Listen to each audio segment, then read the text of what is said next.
नमस्ते दोस्तों, welcome back to Python for data science series. अगर आप यहाँ नए हो तो मैं हूँ देवश्री और यहाँ हम पाइथन को बनाते हैं सिंपल, फन और इजी टू अंडरस्टैंड। पिछली वीडियो में हमने किया था पाइथन बेसिक्स का deep dive, variables, data types और ऑपरेटर्स के साथ। आज का वीडियो और भी इंटरेस्टिंग होने वाला है क्योंकि हम बात करेंगे डेटा स्ट्रक्चर्स, कंडीशंस और फंक्शंस की।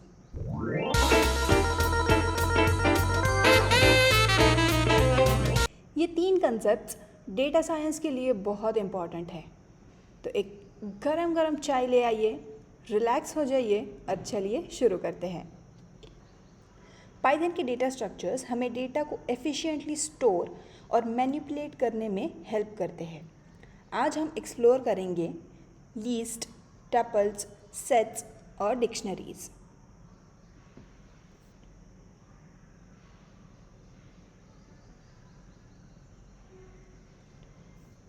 तो चलिए सबसे पहले लीस्ट के बारे में बात करते हैं। लीस्ट ऑर्डर्ड, म्यूटेबल और इंडेक्स्ड होती है। लीस्ट एक ऐसी चीज़ है जिसमें आप मल्टीपल वैल्यूज़ एक ही वेरिएबल में रख सकते हो, जैसे कि एक शॉपिंग लिस्ट।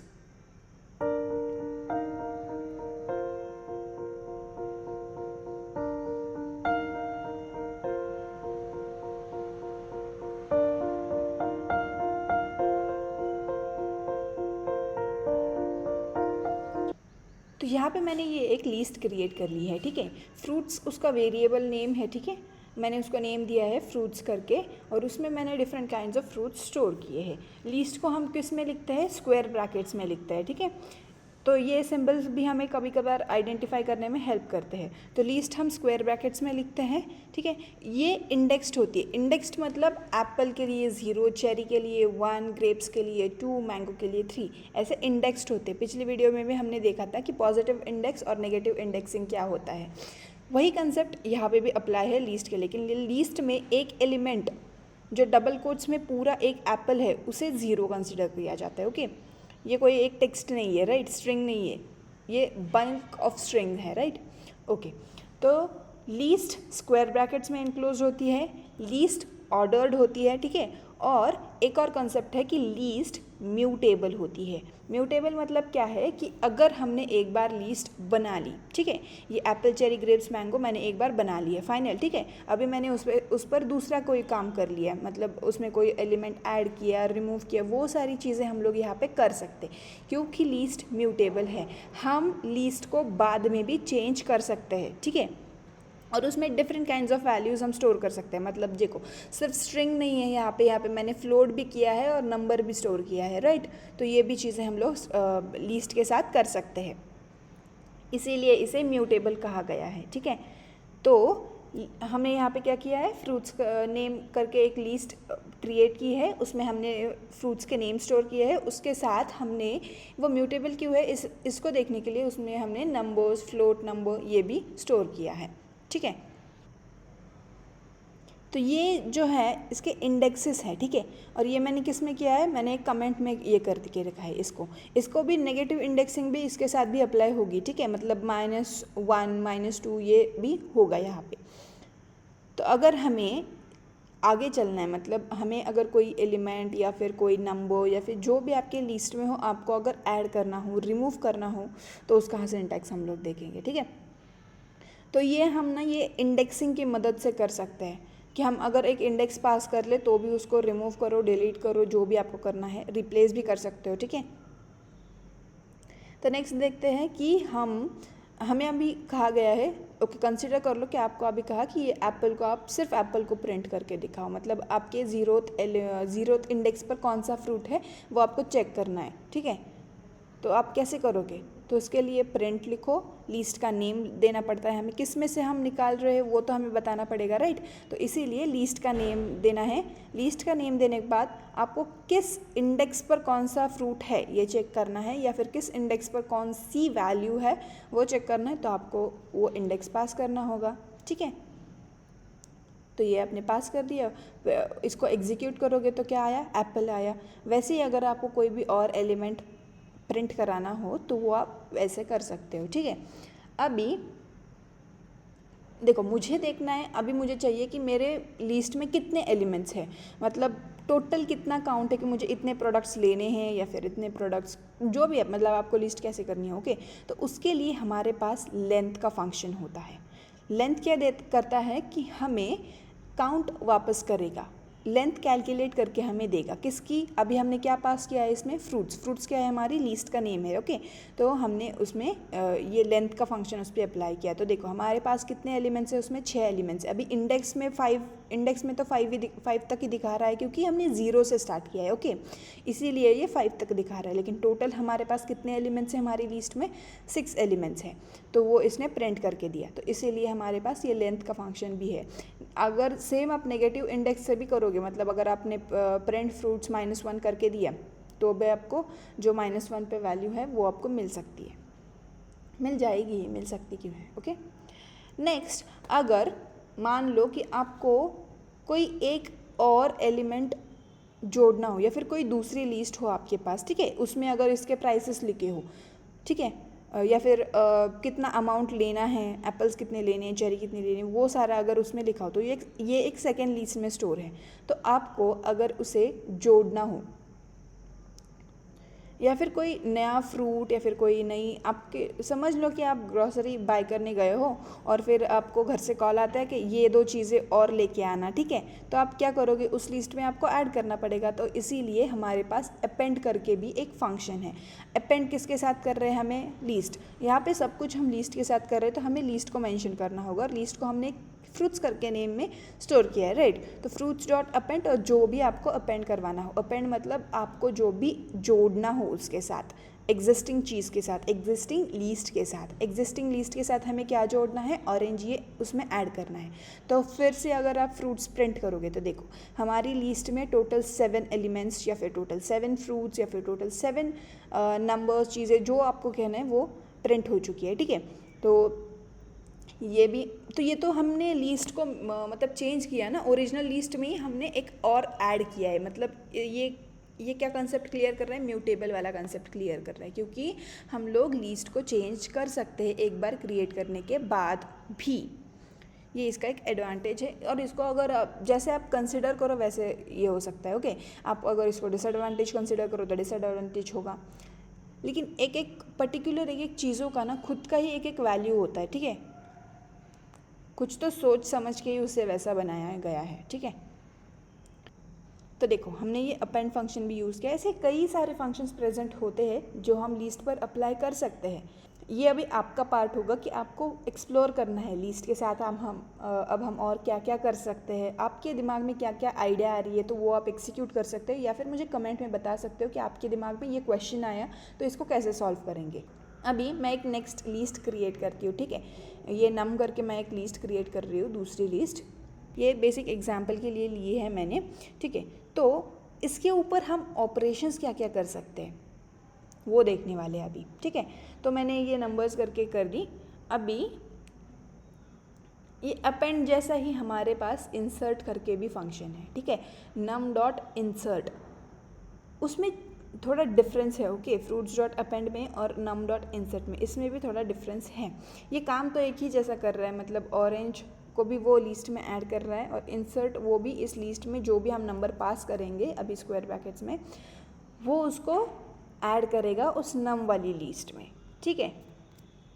लेकिन यहाँ पे एक ट्विस्ट है, यहाँ पे आपको इंडेक्स मेंशन करना होता है कि आपको किस जगह पे कोई नंबर ऐड कराना हो, ठीक है। ऑरेंज में देखो हमने कोई भी मतलब सिर्फ ऐड किया था, यहाँ पे आपको चाहे वहाँ पर आप नंबर ऐड कर सकते हो। तो मैंने क्या किया है, इंसर्ट 4th प्लेस पे 45 ये नंबर मैं ऐड करूँगी, ठीक है। तो देखो जब हमने नाम को प्रिंट किया फिर से, तो 4th प्लेस कौन सी है, पहले 0 1 2 40 की जगह पे 40 के बाद 4th प्लेस आ रही है, तो वहाँ पे 45 इंसर्ट हो चुका है। तो ये बात है इंसर्ट और अपेंड में डिफरेंस है। ओके, और अपेंड सिर्फ उसको ऐड करेगा, वो कोई प्लेस चेक नहीं करेगा। इंसर्ट क्या करेगा, वो प्लेस डिमांड करता है कि किस जगह आपको ये नंबर ऐड करना हो या फिर ये एलिमेंट ऐड करना हो। वही हमारे पास रिमूव करके भी ऑपरेशन है, पर रिमूव में क्या होता है ना, यहाँ पे क्या होगा कि यहाँ पे हमें इंडेक्स मेंशन नहीं करना पड़ता है। यहाँ पे हमें सिर्फ लिस्ट में जो एलिमेंट है उसका नेम दे दो और फिर वो रिमूव हो जाएगा। तो यहाँ पे देखो मैंने 20 रिमूव किया है लिस्ट से, नाम को हम प्रिंट करेंगे तो 20 हमारी लिस्ट से रिमूव हो चुका है। नेक्स्ट हमारे पास है लीस्ट कॉम्प्रीहेंशन। डेटा साइंस में काफ़ी यूज़फुल होते हैं ये लीस्ट कॉम्प्रीहेंशन का कॉन्सेप्ट, ठीक है। इसके लिए मैं एक एग्जांपल लिख लेती हूँ, फिर आपको एक्सप्लेन करती हूँ। देखो यहाँ पे मैं क्या करूँगी, अभी एग्जांपल में मुझे अभी एक टेबल प्रिंट कराना है, ठीक है। लेकिन क्या मैं सब मतलब पूरा टेबल बार बार लिखूँगी कि एक नंबर ले लो, फिर उसको 2 बार मल्टीप्लाई करो खुद ही से और फिर इक्वल्स टू करके, ये सारा प्रिंट में भी लिख सकते हैं, राइट। हम प्रिंट ये कंसेप्ट दे दो, पर इतना लंबा कोड कौन लिखेगा, राइट। कोई तो लॉजिक लगा और खुद से ही खुद को करने दो, ठीक है। तो ये लीस्ट कॉम्प्रीहेंशन है। तो इसमें क्या करूँगी मैं, स्क्वायर्स करके मैंने एक ये वेरिएबल ले लिया अभी के लिए, ठीक है। वेरिएबल में अभी हम क्या पास करेंगे कि एक ही लाइन लीस्ट कॉम्प्रीहेंशन खुद ब खुद नाम ही बता रहा है कि एक लिस्ट होगी, लेकिन उसको हमने कंप्रेस किया है और छोटा किया है उसका लॉजिक, ठीक है। एक ही लाइन में हम लोग 3 या 4 लॉजिक अप्लाई करेंगे, ये बात ध्यान में रखो। इसको कहते हैं हम लोग लीस्ट कॉम्प्रीहेंशन, कंप्रेस करना, लीस्ट को कंप्रेस करना। अभी हम क्या करेंगे, एक्स करके एक वैल्यू लो या फिर आपको जो चाहिए वो एक वैल्यू ले लो, ठीक है। एक्स करके लो, उसको खुद ही 2 बार मल्टीप्लाई करो, क्योंकि टेबल्स में कंसेप्ट ये होता है कि एक नंबर उसका 2 टाइम्स मल्टीपल वो उसका स्क्वायर होगा, राइट। तो इसीलिए मैंने एक्स लिया, खुद उस एक्स से ही खुद को 2 बार मल्टीप्लाई किया, ठीक है। तो ये कर दो और फिर 2 ये करो, ये हो गया कि एक नंबर हमने लिया और उसको 2 बार खुद ही से मल्टीप्लाई कर दिया, ठीक है। अभी फॉर लूप लगाओ, फॉर एक्स इन रेंज देनी है आपको, ठीक है। आपको कहाँ तक चाहिए, 1 से 10 तक होता है टेबल मोस्टली, तो हमने वही पढ़ा है हमारी स्कूल्स में, राइट। पर आपको अभी यहाँ पे नई लाइन नहीं लेनी है, okay. For x in range of, अगर आप ये रेंज दे दो, जो भी रेंज पास करोगे, और फिर सिर्फ प्रिंट और वेरिएबल का नेम दे दो। तो एक ही लाइन में हमने उसका मल्टीप्लाई करने के लिए भी कहा है, रेंज भी दी है, और जो भी नंबर लेना है वो भी हम पास कर सकते हैं, ठीक है। अगर हम इसको फंक्शन बना ले और उस फंक्शन के लिए कोई एक नंबर दे दे तो वो उस नंबर का स्क्वायर प्रिंट करेगा। तो ये लीस्ट कॉम्प्रीहेंशन का कंसेप्ट होता है, हमें ये बहुत सी जगह पे यूज़ करना पड़ता है, ओके। तो इसको हमें प्रॉपरली समझ लेना है कि लीस्ट कॉम्प्रीहेंशन क्या है। अगर आपको प्रैक्टिस भी करनी है तो आप इस लीस्ट कॉम्प्रीहेंशन के साथ प्रैक्टिस कर सकते हो। तो चलो नेक्स्ट टपल्स के बारे में जानते हैं। अब ये टपल्स क्या होते हैं। टपल्स इम्यूटेबल होते हैं, फिक्स डेटा होता है उनके पास, और राउंडेड ब्रैकेट्स में होते हैं। ये देखो अभी लीस्ट क्या होता है, स्क्वायर ब्रैकेट्स में एनक्लोज्ड होती है। टपल्स किस में होते हैं, राउंडेड ब्रैकेट्स में एनक्लोज्ड होते हैं। टपल्स इम्यूटेबल, ये बहुत बार पूछा जाता है, ओके। लीस्ट और टपल्स में डिफरेंस बताओ। तो फिर इम्यूटेबल मतलब क्या है कि एक बार अगर हमने टपल क्रिएट कर लिया, जैसे हमने फ्रूट्स करके ये जो लिस्ट क्रिएट की थी, तो एक बार हमने अगर टपल क्रिएट कर लिया तो बाद में हम टपल ऐड या फिर उसमें वैल्यूज़ ऐड या फिर डिलीट नहीं कर सकते, ओके। ये एक सिंपल मैंने कोऑर्डिनेट करके एक टपल लिख लिया है, ठीक है।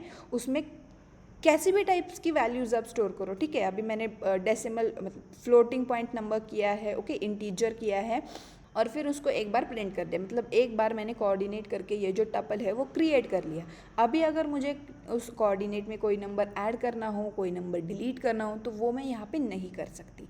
इसके तो ये इसका डिसएडवांटेज कंसिडर कर लो, एडवांटेज कंसिडर कर लो, जो भी आपको चाहे वो कंसिडर, क्योंकि ये अपने अपने जगहों पर ना ओके ठीक से फंक्शन कर रहे हैं, ओके।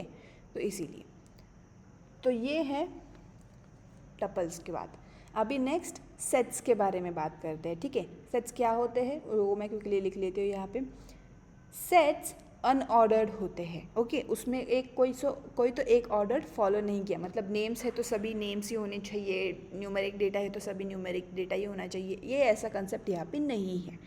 तो सेट्स अनऑर्डर्ड होते हैं। म्यूटेबल मतलब अभी क्या है हमें पता है, राइट, कि हम उसमें एक बार अगर क्रिएट कर ले कोई सेट तो वो हम चेंज कर सकते हैं, लेकिन उसमें यूनिक वैल्यूज़ ही होती है। मतलब अभी हमने किया, ठीक है, ये उसमें 3 रिपीटेड है, 2 रिपीटेड है, ओके।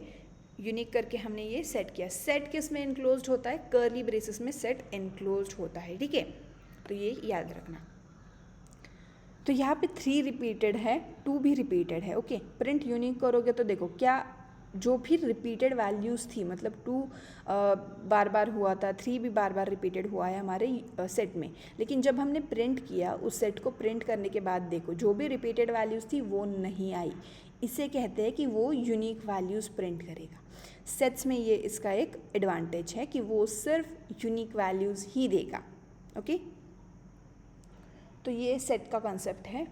यहाँ पे मैंने ना सेट और टपल्स को ज़्यादा ध्यान नहीं दिया है, क्योंकि डेटा साइंस की फील्ड में क्या होता है ना कि हमें लीस्ट और डिक्शनरी जो हम आगे पढ़ेंगे वो ज़्यादा यूज़ होगी, ठीक है, इसीलिए। तो अभी मैं यहाँ पे 2 सेट्स लेती हूँ, मतलब उसके ऊपर हम क्या कर सकते हैं वो देखेंगे। अभी कौन कौन से ऑपरेशंस है जो हम सेट के ऊपर करेंगे, तो वो चीज़ें। तो देखो मैंने ये अभी हम उस पर ऑपरेशंस करेंगे तो इसलिए मुझे 2 सेट्स चाहिए थे, ठीक है। तो मैंने ये 2 सेट्स लिए। यूनियन करके हमारे पास एक ऑप्शन होता है, ठीक है, ए यूनियन बी, 2 सेट्स उनके यूनियन। यूनियन मतलब वो सभी चीज़ें, सभी दोनों में जो भी है ए और बी, इसमें जो भी चीज़ें हैं उसको यूनियन कर लेगा, उसको एक साथ ऐड करेगा, ठीक है। पर देखो मैंने क्या किया है, एक नंबर है जो दोनों लिस्ट में मैंने ये रखा है, सिमिलर रखा है। ओके, ये एरर हम सॉल्व करते हैं, ठीक है। हाँ, मैंने ये ए कैपिटल लिखना चाहिए, राइट। ओके, तो इंटरसेक्शन में क्या होता है कि वो सिर्फ यूनिक नंबर ही रिटर्न करेगा, कि दोनों सेट्स में जो भी यूनिक है उसे ही रिटर्न करेगा। यूनियन क्या करेगा, सभी का बल्क प्रिंट करेगा, सभी को ऐड करेगा, मतलब एक ही सेट क्रिएट करेगा सभी का। मैंने अभी सेट पढ़ा है तो बार बार सेट ही आ रहा है मेरे मुंह से। ओके, तो मैंने ए और बी लिया, उसमें हमने यूनियन अप्लाई करने पर उसका लॉजिक क्या है कि सभी चीज़ें ऐड करो एक ही सेट में सेट कर दो और फिर प्रिंट कर दो। इंटरसेक्शन में क्या होगा, इंटरसेक्शन में आपको जो यूनिक नंबर है वही प्रिंट आउट होके मिलेगा, ठीक है। इंटरसेक्शन के बाद हमारे पास डिफरेंस करके भी एक ऑपरेशन है, ठीक है। उसको भी हमें वैसे ही लिखना पड़ता है, वो आप अप्लाई करके देखना क्या होता है। अभी के लिए हम लोग डिक्शनरीज़ की तरफ मूव करते हैं, ठीक है। डिक्शनरीज़ में क्या होता है, की वैल्यू फॉर्मेट होता है। ये मेरा फेवरेट डेटा स्ट्रक्चर्स है। ओके, डिक्शनरी का यूज़ करके हम हर वैल्यू को एक की के साथ स्टोर कर सकते हैं, ठीक है। जैसे नाम और उसका मीनिंग।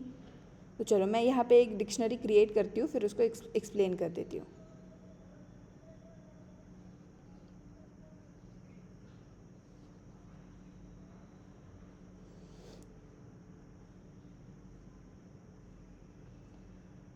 तो यहाँ पे मैंने ये एक डिक्शनरी क्रिएट की है, स्टूडेंट नेम करके मैंने ये डिक्शनरी क्रिएट की है, ठीक है। उसमें की वैल्यूज़ पेयर, मतलब क्या होता है ना कि यहाँ पे नेम देखो, नेम की है और उसकी वैल्यू, नेम की वैल्यू क्या होगी, कुछ तो नेम ही होगा, तो मैंने यहाँ पे उसको देव करके ये नेम दिया है।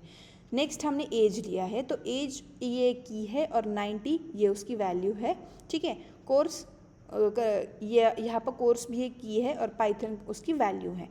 और याद रखना कि सेट और डिक्शनरी ये कर्ली ब्रेसेस में इनक्लोज्ड है, टपल्स राउंड ब्रैकेट में होते हैं और लीस्ट स्क्वायर ब्रैकेट में होती है। तो ऐसे हम डिक्शनरी यूज़ करते हैं, और डिक्शनरी मोस्टली यूज़ होने वाली, तो डिक्शनरी पे ज़रा ध्यान देना, ठीक है। प्रिंट स्टूडेंट्स, ये हमने सिंपली एक डिक्शनरी प्रिंट की है, तो जैसी हमारी डिक्शनरी थी वैसी वो प्रिंट होके आई है। तो यहाँ पे हम क्या करेंगे, अभी कुछ ऑपरेशंस है वो हम इस डिक्शनरी के ऊपर ट्राई करेंगे, ठीक है। अगर आपको कोई तो एक स्पेसिफिक एक की से कोई वैल्यू एक्सेस करनी है तो आप क्या करोगे। ओके, मैं इसको क्लोज करना भूल गई।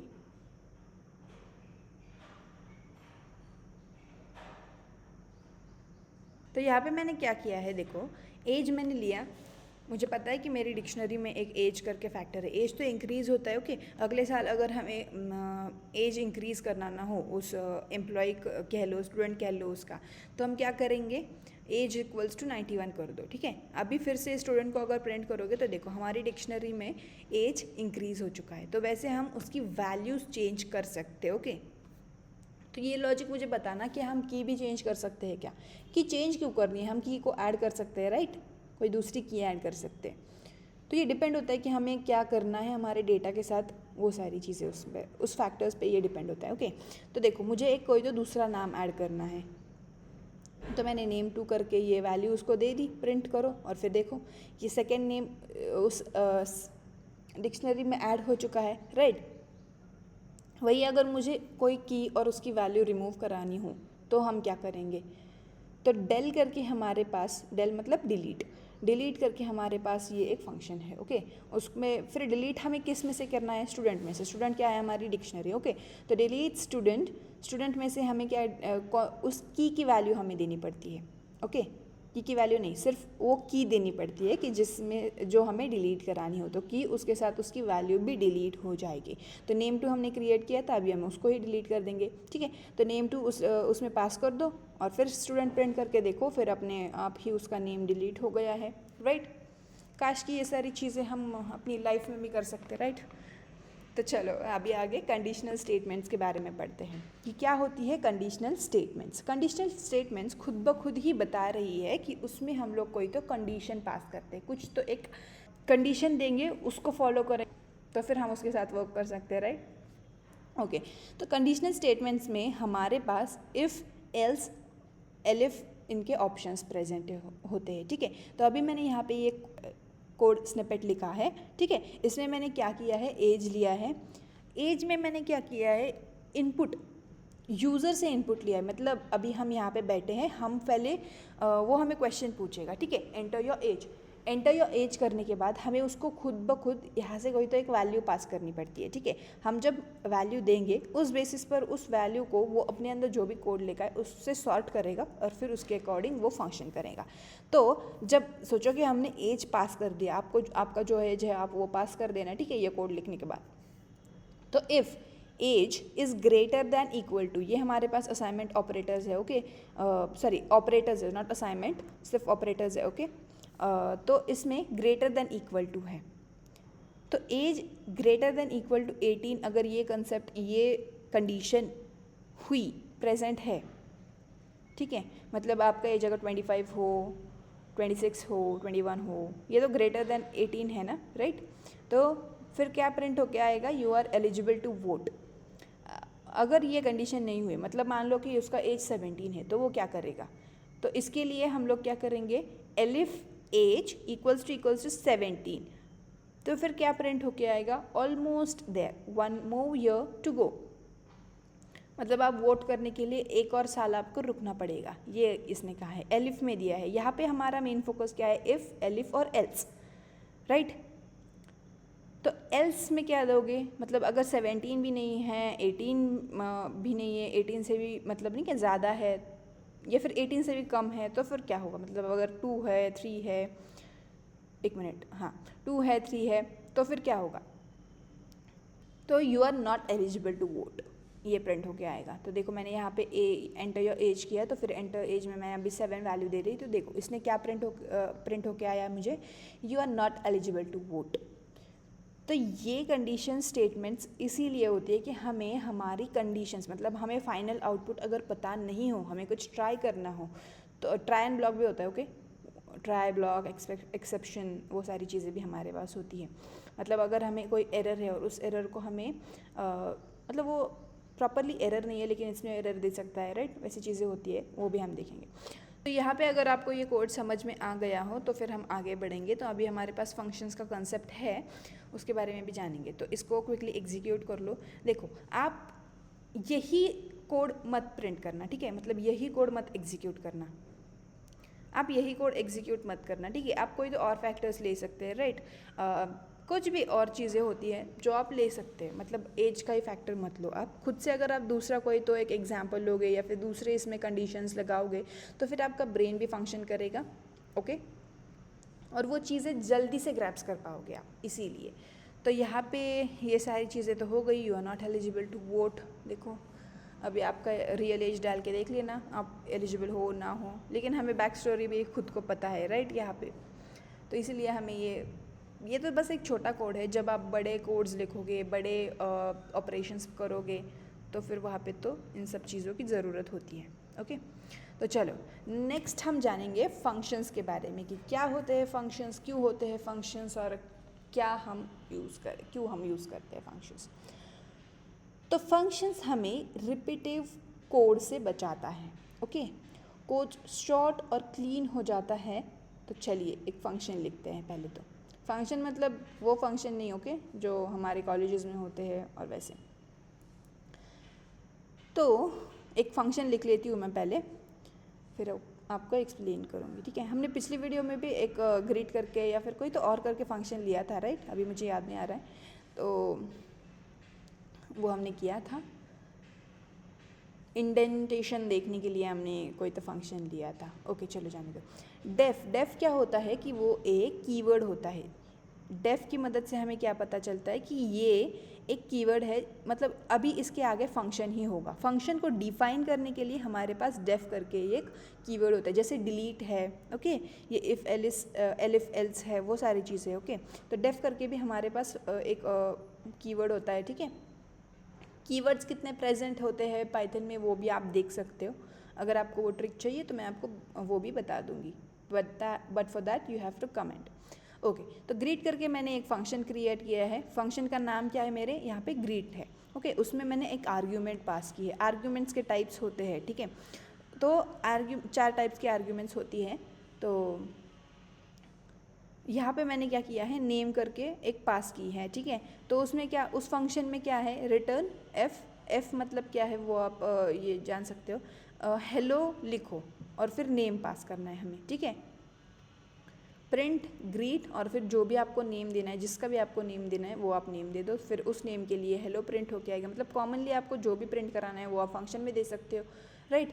और फिर फंक्शन का नाम कॉल करो और उसमें जो जिसको भी आपको बोलना है वो सारी चीज़ें वो आप डाल सकते हो। तो यहाँ पे देखो मैंने क्या किया है, नेक्स्ट सेल में सिर्फ पूरा फंक्शन नहीं लिखा है, मैंने सिर्फ प्रिंट ग्रीट और दिव्या लिखा है, ठीक है।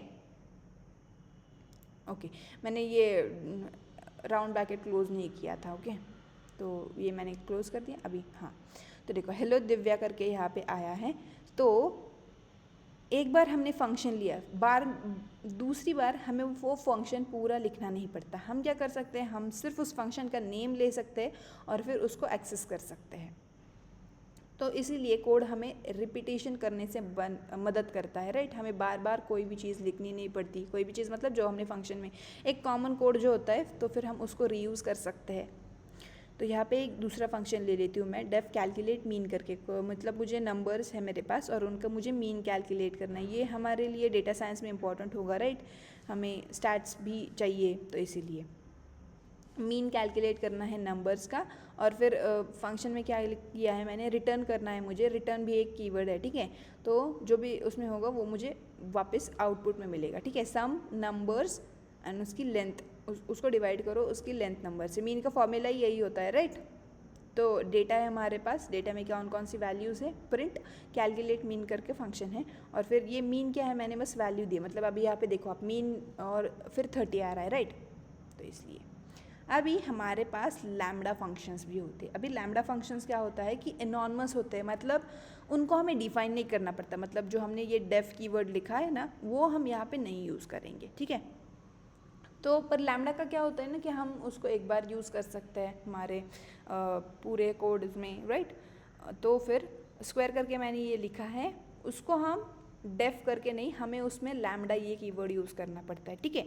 तो उसका सिंटैक्स कैसा है, लैम्डा एक्स और फिर जो आपको आगे फंक्शन देना है, मतलब जो आपको उस लैम्डा फंक्शन से कराना है वो आप करा सकते हैं, ठीक है। अभी मैंने क्या किया, जो नंबर मैं पास करूँगी उसको उसी से 2 बार मल्टीप्लाई करो, ठीक है। वो मैं मतलब स्क्वायर्स करना है उसका, ठीक है। तो प्रिंट स्क्वायर और फिर नंबर पास कर दिया मैंने। क्या नंबर है मेरे पास, मैंने अभी 5 पास किया। तो फिर क्या प्रिंट हो गया, 5 का स्क्वायर प्रिंट होके आ गया। तो यहाँ पे मुझे पूरा बहुत लंबा फंक्शन भी नहीं लिखना पड़ा, राइट। एक लाइन में ही मैंने फंक्शन लिख दिया।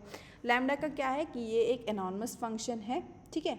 तो यहाँ पे हम लोग एक साथ ही मल्टीपल नंबर्स का स्क्वायर प्रिंट कर रहे हैं, राइट। लैम्डा में क्या किया था हमने, सिर्फ 5 का स्क्वायर प्रिंट किया है, राइट। मतलब एक ही वैल्यू पास की फिर उसका स्क्वायर प्रिंट हुआ। वही यहाँ पे हम लोग आउटपुट लीस्ट में ले रहे हैं और मल्टीपल मतलब एक ही साथ सभी लीस्ट का, पूरे लीस्ट का हम स्क्वायर प्रिंट कर रहे हैं। तो सब चीज़ों का अपनी अपनी जगह पे एक मोल होता है, ठीक है, एक इम्पॉर्टेंस होता है। वो हमें खुद से ही आइडेंटिफाई करना पड़ता है कि ये चीज़ इसलिए है, तो ये इसका लिमिटेशन है या एडवांटेज है। तो लीस्ट में हमें आउटपुट चाहिए था, इसलिए हमने लीस्ट ली। मैप करो मतलब मैप मतलब तो ज्वाइन कर लो सभी चीज़ों को, ठीक है। तो एक ही साथ इसने सभी का आउटपुट दे दिया एक ही लाइन में। तो ये होता है मैप। फंक्शंस को मॉड्यूलर बनाने से कोड डीबग करना और रीयूज़ करना ईजी हो जाता है, राइट। तो अभी मैं क्विकली एक असाइनमेंट देती हूँ, पहले मैं ये लिख लेती हूँ फिर आपको बताती हूँ। तो आपको यहाँ पे क्या करना है, एक फंक्शन लिखिए जो नंबर्स लीस्ट में से मैक्सिमम वैल्यू रिटर्न करे। अपना सोल्यूशन आप कमेंट में ड्रॉप करना मत भूलना, ओके। और अगर आपको कोई डिफ़िकल्ट लग रहा हो उसमें कुछ, तो वो भी आप मुझे बता सकते हैं कमेंट में। और हाँ, अगर आपको वीडियो पसंद आया हो तो लाइक करो, चैनल को सब्सक्राइब करो और नेक्स्ट वीडियो के लिए एक्साइटेड रहो, जिसमें हम कवर करेंगे कि लाइब्रेरीज़ क्या होती है हमारे लिए, डेटा साइंस में कौन कौन सी लाइब्रेरीज़ इम्पॉर्टेंट है और वो सारी चीज़ें। हम लाइब्रेरीज़ का एग्जाम्पल भी देखेंगे और उनको यूज़ कैसे करते हैं वो सारी चीज़ें देखेंगे, और फिर हम हमारी डेटा साइंस की जर्नी में और आगे बढ़ेंगे। तब तक के लिए इस सारी कोडिंग के साथ थोड़ा सा एंजॉय करो, एक्सप्लोर करो, और मुझे अपने सॉल्यूशंस, अपने जो भी क्वेश्चंस हैं वो सारे कमेंट्स में ज़रूर बताना। तब तक के लिए बाय बाय, हैप्पी कोडिंग।